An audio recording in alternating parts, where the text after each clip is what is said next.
Madame, Monsieur, bonsoir. Voici les titres que nous allons développer dans ce journal. En Turquie, les nouvelles urgences. Venir en aide aux populations, acheminer de l'eau potable pour minimiser les risques d'épidémie.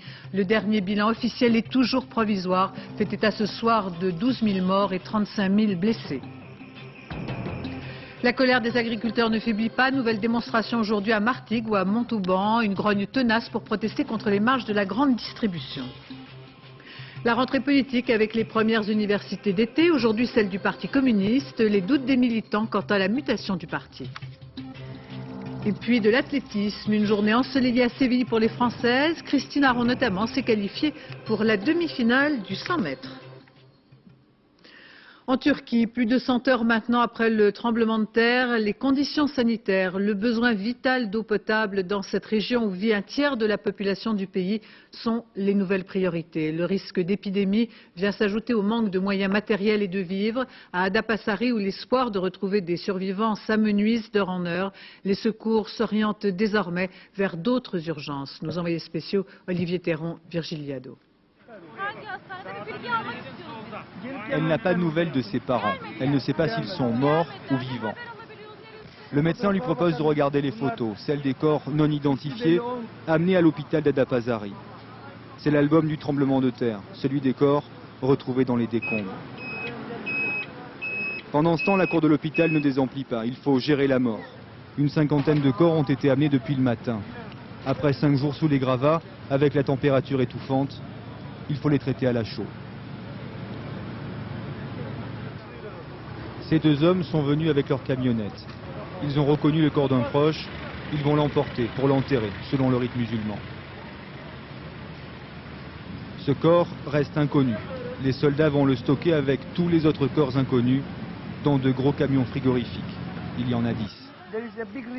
Il y a un grand risque de typhus et d'hépatite B. Et nous étudions ces 2 maladies. Nous réfléchissons surtout à la façon d'éviter les épidémies.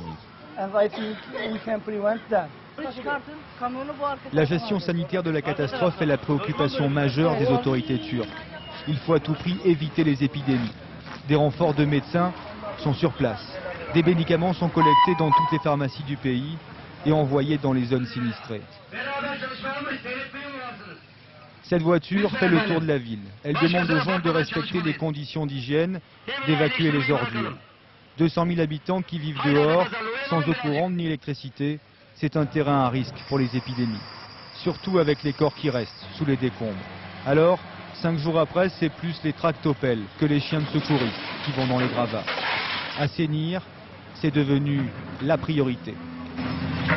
À Adapazarı, il règne un climat d'inquiétude. Tous les habitants se promènent avec un masque de protection. Cet après-midi, une rumeur a enflé. Elle disait que la ville était bouclée en quarantaine pour cause d'épidémie. Nous avons vérifié avec les autorités locales. Elles nous ont affirmé qu'il n'y avait aucun bouclage, simplement un contrôle des accès de la ville pour éviter que trop de monde ne vienne ici et ne gêne le fonctionnement des secours.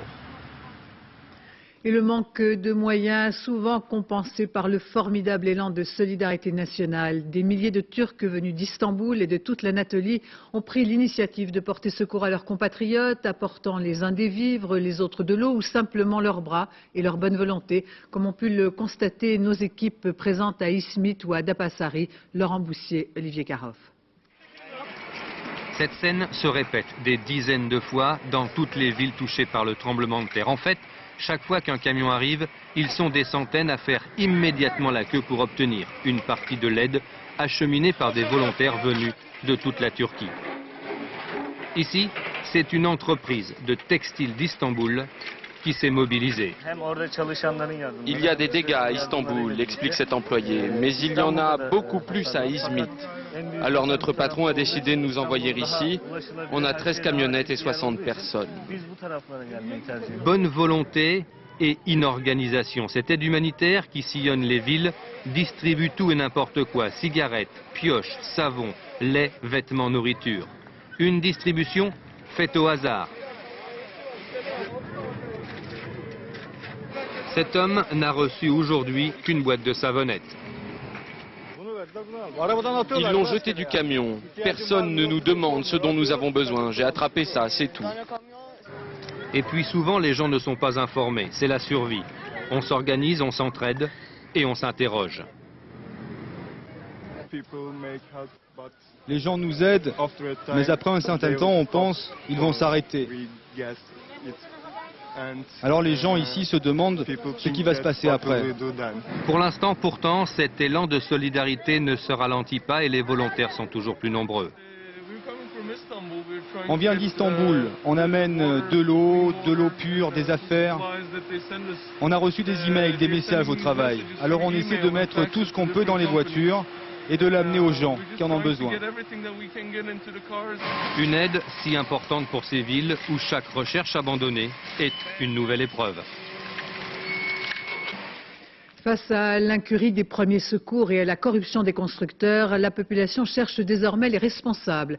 La presse, depuis le premier jour, accuse ouvertement les autorités d'imprévoyance et d'incompétence. Ce matin, le plus grand quotidien turc parlait d'un début de rébellion du peuple turc. Et à Izmit, les habitants s'en sont pris ouvertement au président Süleyman Demirel, venu constater sur place l'ampleur des dégâts, mais aussi défendre l'action de l'État. Valérie Hermite. Difficile métier que celui de président de la République en Turquie. Depuis le séisme, Süleyman Demirel arpente les zones détruites. Et plus le temps passe, et plus sa tâche est ardue. Mon immeuble a été construit par la mairie et il s'est effondré. L'immeuble d'à côté n'a rien. Qu'est-ce que je peux dire de plus que ça? Il n'y a donc personne qui nous gouverne, il n'y a personne qui nous contrôle. Mais où sont les ingénieurs? Où sont les promoteurs? Embarrassé, le président Demirel se tourne vers une autre femme. Mais dites-moi, quelles mesures n'ont pas été prises? Nous sommes dans une zone sismique et on a construit les immeubles sans permis, sans respecter les normes. Ces réponses ne parviennent à calmer personne. Un peu plus loin, c'est une autre femme qui l'interpelle. Ne vous préoccupez pas seulement des caméras, occupez-vous de nous. Écoute, 20 millions de personnes ont subi ce tremblement de terre. Et je suis venu vers toi et je t'écoute. Alors parle. L'État turc en première ligne depuis le lendemain du séisme. Le Premier ministre a demandé aux médias d'être plus juste envers les fonctionnaires qui travaillent d'arrache-pied alors qu'ils ont eux aussi de la famille sous les décombres. L'armée, habituellement si respectée en Turquie, n'échappe pas non plus aux critiques. Accusée de chercher ses morts en priorité, comme ici sur la base navale de Golchuk. Le général, chef de l'état-major, a dû s'expliquer, rappelant que 53 000 militaires travaillaient jour et nuit. La presse n'est pas la plus indulgente. À la une de ce quotidien, la photo d'un promoteur avec cette légende, Ölüm Satam Adam, traduction, l'homme qui vend la mort. 90 immeubles d'une de ces cités se sont effondrés. Rappelant sans cesse la difficulté de sa tâche, le gouvernement turc a aussi promis d'ouvrir une enquête pour savoir si la mauvaise qualité des constructions avait joué un rôle dans l'ampleur du désastre. Pour sa part, Jacques Chirac, cet après-midi, a estimé que l'Union européenne devait, je cite, marquer clairement sa solidarité avec la Turquie, propos tenus par le chef de l'État lors d'un entretien téléphonique avec le président turc. À la suite de cette conversation, il a été décidé d'envoyer une antenne chirurgicale de l'armée française qui partira ce soir et un navire hôpital pourrait rejoindre les côtes turques. Le travail des sauveteurs se poursuit avec acharnement, même si les chances de retrouver des survivants dans les décombres se réduisent au fil des heures. Dans certaines localités, on parle déjà de déblayer les ruines de béton, mais les équipes sur place font tout pour repousser l'entrée en action des pelleteuses. Claude Sampère, Philippe Jassin. Ils sont arrivés quelques heures après le tremblement de terre. Aujourd'hui, au 5e jour de fouille, leur tâche devient de plus en plus compliquée. Nous sommes à Golchuk, une des villes les plus touchées par le séisme. L'odeur de la mort est partout et les chiens de recherche préfèrent fuir les ruines.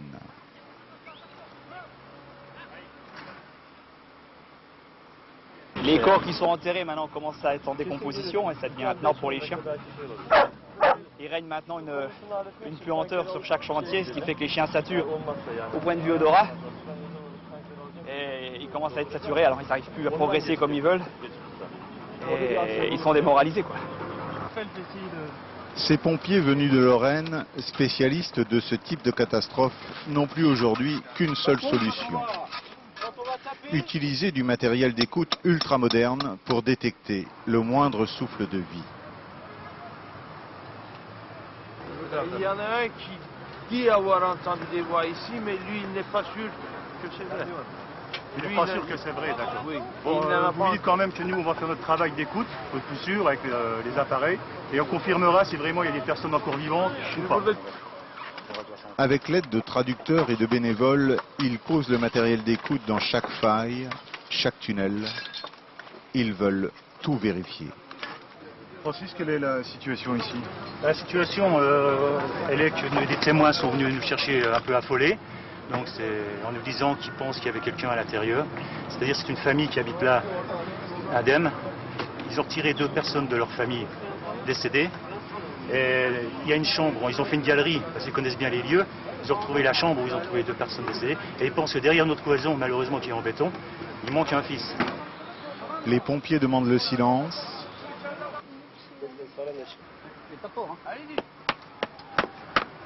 Pas de réponse.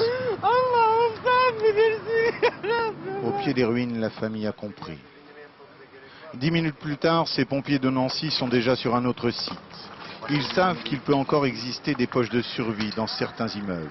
Hier, on a retrouvé une personne, elle était emmurée entre 4 murs, elle pouvait être debout dans le volume qui lui restait. Donc il se peut très bien qu'il tienne énormément dans le corps à l'heure actuelle. Parfois, les sauveteurs doivent insister pour que les pelleteuses stoppent leur travail. Les Français veulent sauver des vies, les autorités locales préfèrent déblayer. Personne ne bouge. Pendant 8 heures, nous les avons suivis dans leur travail, d'échec en échec. C'est ce qu'on peut, hein. Et il y a quelques minutes, nous venons d'apprendre qu'en toute fin de journée, ils ont retrouvé 4 rescapés.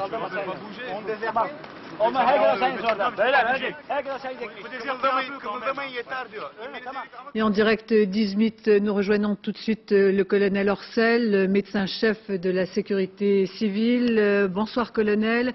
Nous le disions, les nouvelles priorités sont les conditions sanitaires, avec ces risques d'épidémie qui, contrairement à ce que l'on pense, ne sont pas provoqués par les corps toujours ensevelis.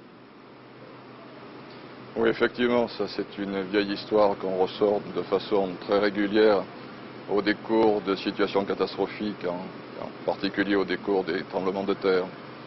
Le risque d'épidémie est toujours agité, mais en fait, et je donne là l'avis évidemment d'un homme de terrain, pas celui d'un infectiologue, mais ce risque est absolument, il faut tordre le cou à ce genre d'histoire. Le risque lié à l'évolution des cadavres n'entraîne pas de nuisances particulières, à l'exception évidemment tout à fait importante du risque lié à la contamination de l'eau. Si un cadavre se décompose dans un puits ou dans une réserve d'eau, il est bien évident que là les risques de contamination sont majeurs et que les précautions doivent être prises essentiellement vis-à-vis de l'eau. C'est ce qui est fait actuellement sur place. Et donc nous n'avons strictement aucun problème actuellement d'épidémie sur la zone de Golchuk où nous sommes. Est-ce que les rumeurs de quarantaine sont justifiées à vos yeux? Absolument pas. Je ne pense pas que c'est une rumeur de quarantaine qui sont agitées comme ça par la rumeur publique. Elles ne sont vraiment pas justifiées. Et il ne semble pas que ce soit l'intention des autorités, du moins à ma connaissance. Alors très concrètement, quel type d'épidémie craignez-vous dans les heures ou les jours à venir?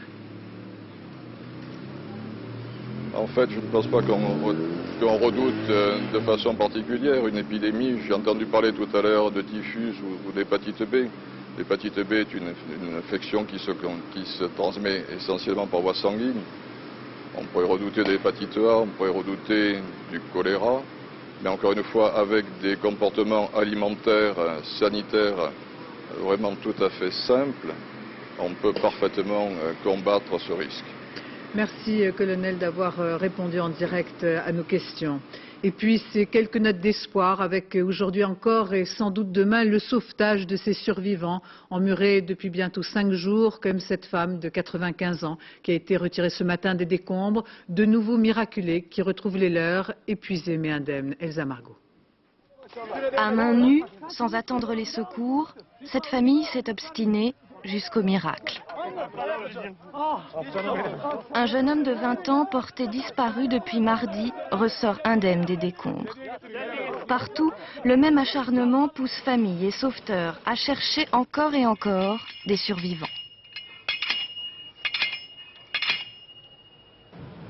Ces 3 coups-là ne résonneront pas dans le vide. Un bruit, un cri étouffé, quelque chose enfin est venu rompre le silence. Sous les décombres de ce qui fut un immeuble de 7 étages, il y a encore un souffle de vie. Nous avons la certitude qu'il y a non plus une personne, mais 2 personnes vivantes. Les travaux maintenant vont être beaucoup plus importants pour creuser, pour aller plus vite. Elle peut passer la main, oui. Les sauveteurs français vont lutter pendant 7 heures contre le béton, progressant centimètre par centimètre jusqu'aux survivants. Une femme, puis un homme, sortent sains et saufs. 2 vies qui redonnent courage aux familles, mais aussi aux secouristes. Ce matin, à l'aube, ce sont encore des coups sourds, entendus sous des monceaux de gravats, qui ont guidé une équipe de sauveteurs israéliens jusqu'à cette petite fille de 10 ans. Malgré plus de 100 heures passées sous les décombres, Chirine paraît en bonne santé. Mais le temps joue maintenant contre les rescapés. Affaiblis, souffrant de la soif, il leur devient chaque jour plus difficile de signaler leur présence. Il aura ainsi fallu toute l'obstination d'une famille pour qu'une autre enfant de 12 ans soit découverte ce matin sous un immeuble de 5 étages. Après 24 heures de recherches infructueuses, le père a convaincu les secours de revenir encore une fois. Un cri a alors permis de repérer la fillette. En Turquie, désormais, chaque vie compte peut-être plus qu'ailleurs. Un petit garçon est né hier dans cet hôpital de fortune, symbole d'espoir pour tous ceux qui se battent encore contre la mort. Voilà donc pour la situation en Turquie. Venons-en à l'actualité en France, une nouvelle fois marquée aujourd'hui par la colère des agriculteurs. À Martigues, par exemple, ils ont barré l'entrée d'un supermarché et l'ont occupé la journée. Un mouvement qui ne faiblit pas, avec pour cible les marges de la grande distribution. Jacques Cardoz, Vincent Dezambre. Fermez la vanne, ne déconnez pas, je vous l'aurais dit. Les agriculteurs mettent en garde le directeur de l'hypermarché. Mieux vaut ne pas contrarier les troupes ce matin. Car les manifestants ont décidé d'entrer par tous les moyens et ils y parviendront. Objectif, s'en prendre directement à la grande distribution accusée de niveler toute une profession vers le bas et de pratiquer, selon eux, un double affichage mensonger. Francs 50 le kilo payé aux producteurs, ça arrive à 6,95 le prix de vente à la grande distribution. Ils se débrouillent encore à dire que c'est pas eux les voleurs, que c'est les intermédiaires, et les intermédiaires c'est eux. Un double affichage bien compliqué, 6 prix pour un même produit. Conséquence, ce matin, l'un des agriculteurs, qui n'a pas souhaité être filmé, annonce une opération très spéciale. Allez, c'est pas bon. Nous prions notre aimable clientèle de quitter immédiatement les lieux sans payer, en passant par les caisses. C'est une journée porte ouverte, tout est gratuit. La gratuité pour tous, les clients et les caissières n'osent y croire. Mais si, madame, vous pouvez passer sans payer et sous les applaudissements des agriculteurs. Nous sommes là pour dire au pouvoir public de prendre ses responsabilités, de jouer son rôle d'arbitre, c'est-à-dire d'assurer une répartition des marges entre la distribution et la production qui permettra à la production de vivre. Ce n'est plus le cas aujourd'hui. Une analyse qui ne convient pas à la direction de ce magasin. L'affichage présent aujourd'hui en rayon montre bien qu'il n'y a pas que les distributeurs qui gagnent de l'argent avec les fruits et légumes. Les 400 agriculteurs réclament l'instauration de dispositifs qui viseraient à interdire la vente à perte, qu'ils jugent trop fréquente avec la grande distribution. Une autre manifestation ce matin à Montauban. Une centaine d'agriculteurs ont lancé une opération coup de poing devant un McDonald's et une grande surface où ils ont déversé quelques 20 tonnes de pêche. Ils ont ensuite traîné dans la ville des rangées de chariots, 500 en tout jusqu'à la préfecture, où ils les ont renversés avec 10 tonnes de pêche. Le double affichage des prix des fruits et légumes recueille les faveurs des Français. 57% sont pour, selon l'IFOP, et la moitié d'entre eux seraient favorables à une application de ce double affichage pour d'autres produits comme la viande, le poisson ou encore le vin. 3 ans presque jour pour jour après l'évacuation de l'église Saint-Bernard, le mouvement des sans-papiers a du mal à mobiliser. Il n'était que quelques centaines à se retrouver cet après-midi à Paris pour marquer cette date anniversaire et demander une nouvelle fois la régularisation de toutes les personnes en situation irrégulière. Louis Carzou et Marie-Pierre Cassignard ont suivi l'un des leaders de la coordination qui n'a toujours pas de papier. Un refrain digne de la méthode Coué, c'était bien le moins pour réconforter cet après-midi celles et ceux qui étaient venus soutenir la cause des sans-papiers. Car 3 ans après l'évacuation de l'église Saint-Bernard, il faut avoir la foi et la rage d'une Madjiguène Cissé pour être motivé encore et toujours. À la pointe des revendications dès les premières occupations d'église, cette passionnariat sénégalaise, responsable de la coordination des sans-papiers, n'entend ni renoncer ni transiger.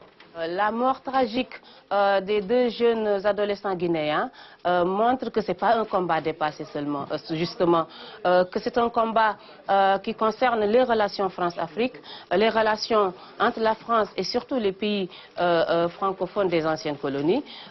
C'est un combat qui dépasse très largement la question de la régularisation des sans-papiers.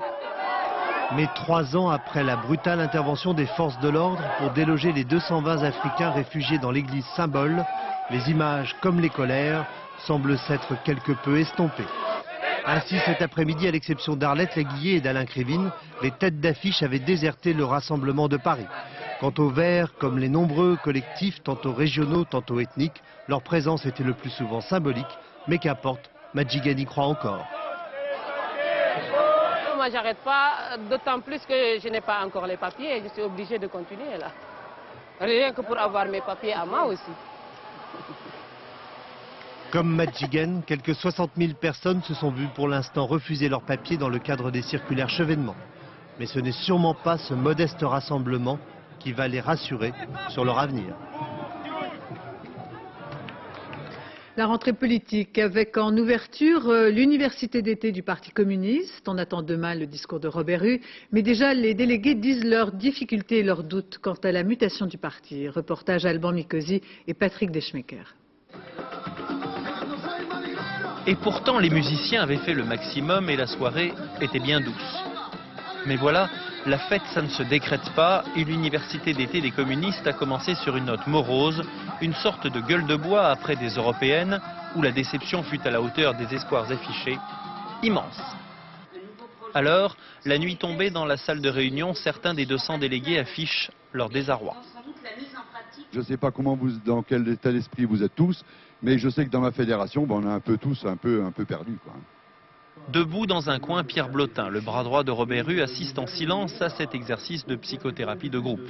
Où va le parti? A-t-il seulement un avenir alors que les effectifs militants continuent de décroître régulièrement?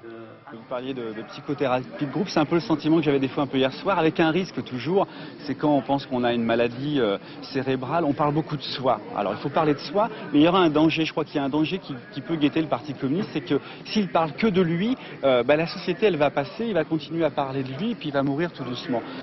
Dans l'assistance, peu de têtes connues, députés, maires, ministres sont absents.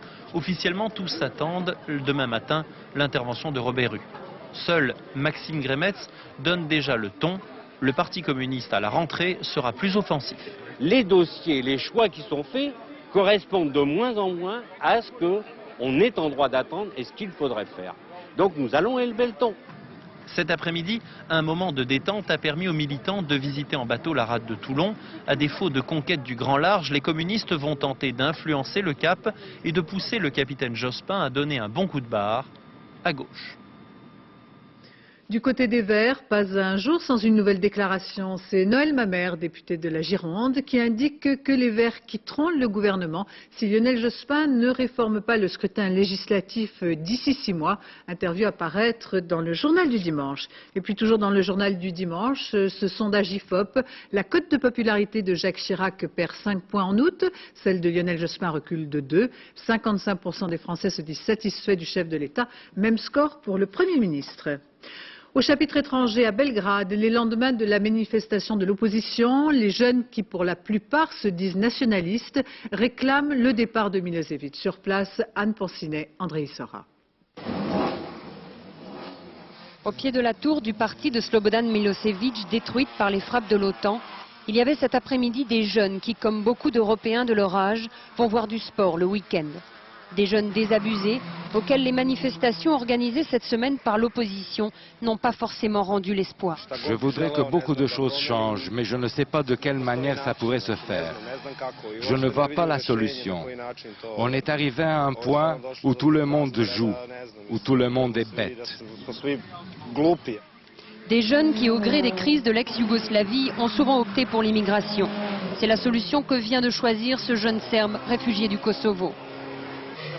Ça faisait 5 ans qu'il avait des papiers pour partir en Italie, mais il ne s'en servait que pour voyager. Désormais, ses papiers sont devenus indispensables. Il va partir. Au marché aux disques piratés, autre destination de la jeunesse de Belgrade le samedi, on vend quelques disques qui parlent de la vie en Yougoslavie. Ça finira bien un jour, ce temps-là, dit cette chanson. Ils finiront par partir, eux aussi. C'est une référence aux dirigeants serbes. La vendeuse est d'accord. Qu'est-ce que vous voulez que je pense? Tout est mauvais ici. On a besoin de changements. Seuls les changements peuvent améliorer la situation. Comme on dit dans les manifs, démission, démission. On continue de vendre ici autant de musique importée qu'avant. De la musique venue des pays qui ont frappé Belgrade. Mais ça ne signifie pas qu'on pardonne. Personne n'est sérieux dans cette histoire. Si on voulait faire quelque chose sérieusement, il y aurait moyen de bien le faire. Ni les dirigeants d'ici, ni ceux de l'Occident ne font les choses sérieusement. En plus de la crise que traverse leur pays, les jeunes Serbes, tournés vers l'Occident par leur culture et leur mode de vie, souffrent d'être aujourd'hui coupés de ce monde-là. L'enlèvement de 2 Français au Yémen. Un couple travaillant à l'ambassade de France de Sanaa a été enlevé par une tribu au cours de la nuit de vendredi à samedi. Et puis en Algérie, de nouveaux massacres avec à l'ouest du pays plusieurs actions.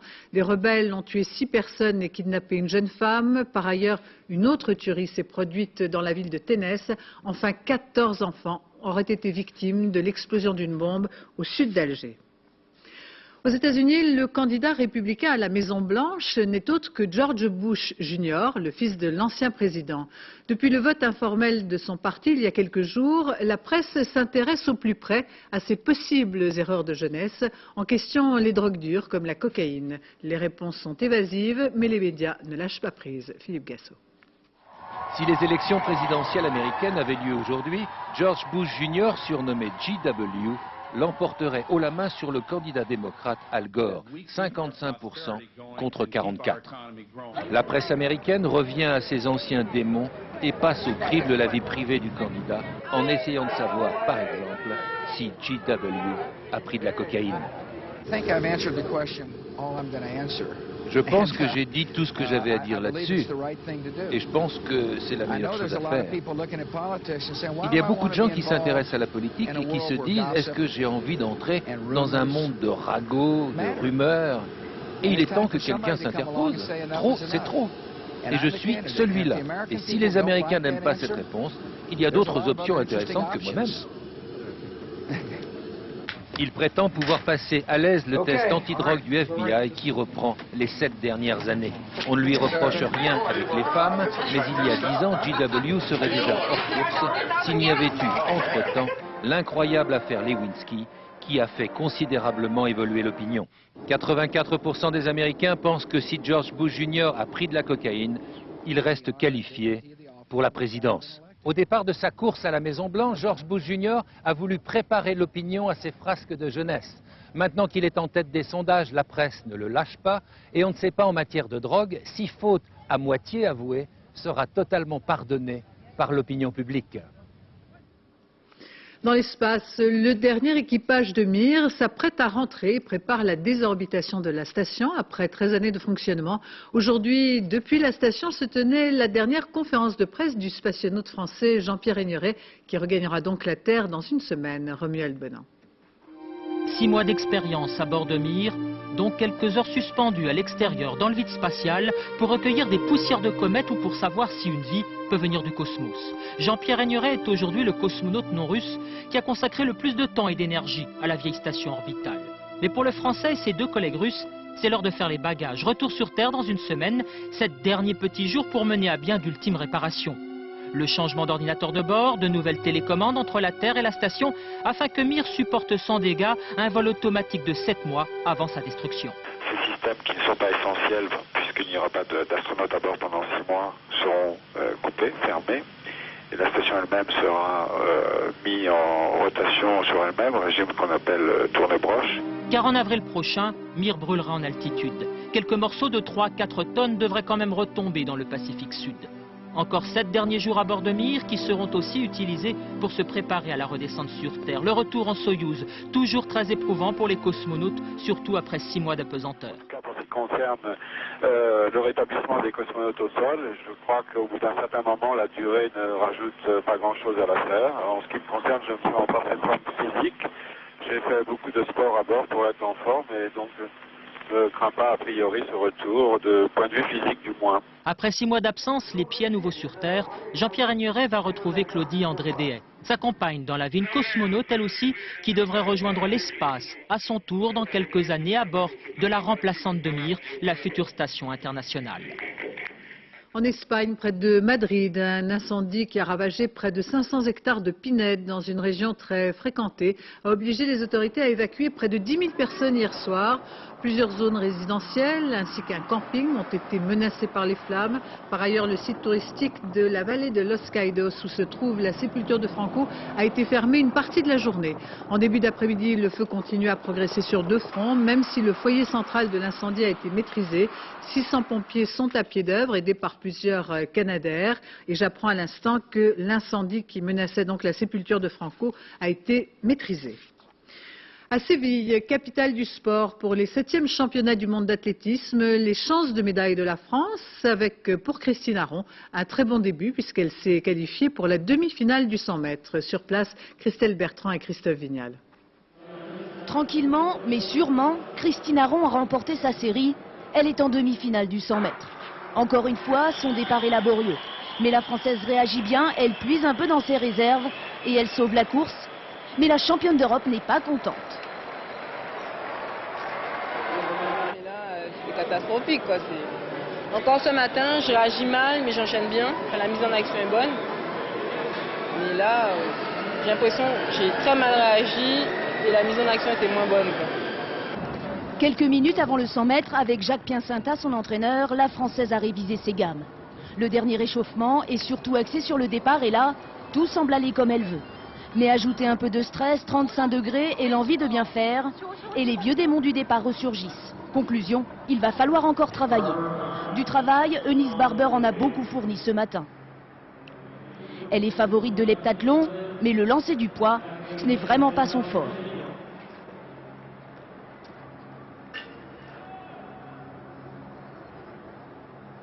Eunice Barber termine 10e de l'épreuve. Elle passe seconde de l'heptathlon après sa maigre performance au poids. Il lui reste encore 3 épreuves pour se rattraper.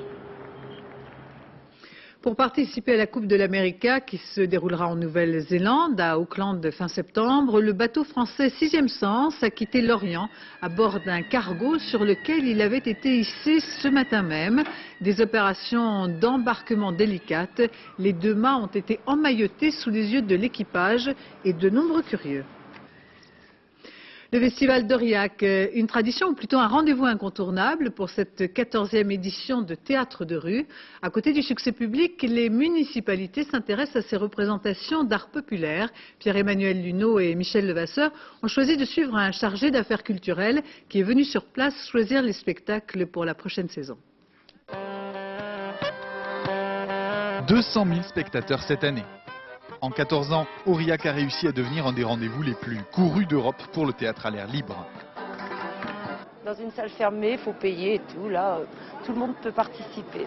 Puis aujourd'hui en plus, avec le soleil, c'était super sympa. Mais tous les spectateurs ne profitent pas du soleil. Si cet homme a le nez en l'air, c'est pour son travail. En charge des affaires culturelles d'une commune, il vient ici choisir les spectacles de sa prochaine saison. 14h30 à EO, après on rencontre la compagnie. Après maintenant je vais téléphoner à Marie de Délisada. Après je veux voir les je sais pas quoi. C'est un lieu et de vision, de spectacle, mais également un lieu de travail. Et c'est je crois le seul rendez-vous vraiment professionnel où toute la profession est réunie.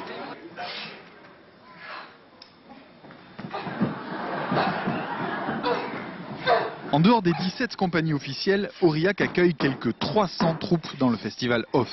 De quoi perdre la tête. Ça marche sur la rumeur. Là, la rumeur à Aurillac sur le Off, c'est notamment ce spectacle. Le détournement du quotidien est une des grandes traditions du théâtre de rue. La compagnie Cumulus, qui a elle aussi profité d'un excellent bouche à oreille, s'est attaquée aux panneaux publicitaires. Alors, je veux bien qu'on vive dans une société de consommation, mais je crois qu'il y a un certain respect à avoir, et puis je crois qu'on n'a pas le droit de mettre n'importe quoi sur les murs. Pour vendre une bagnole, on n'a pas besoin de mettre une femme à poil à côté.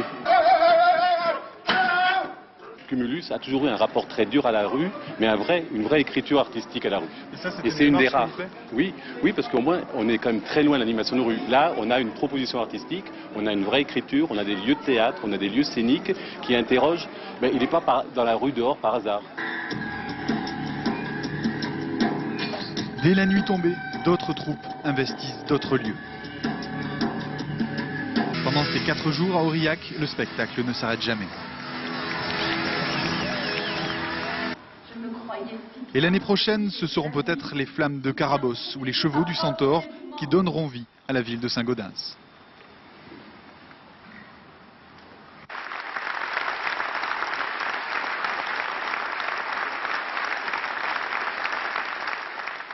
Ainsi se termine ce journal. Je vous en rappelle le principal titre. En Turquie, les nouvelles urgences. Venir en aide aux populations, acheminer de l'eau potable pour minimiser les risques d'épidémie. Le dernier bilan officiel est toujours provisoire. Fait état ce soir de 12 000 morts et 35 000 blessés. Dans un instant, la météo, Isabelle Martinet, 20h55 Fort Boyard, 0h40 le dernier journal, Florence Duprat.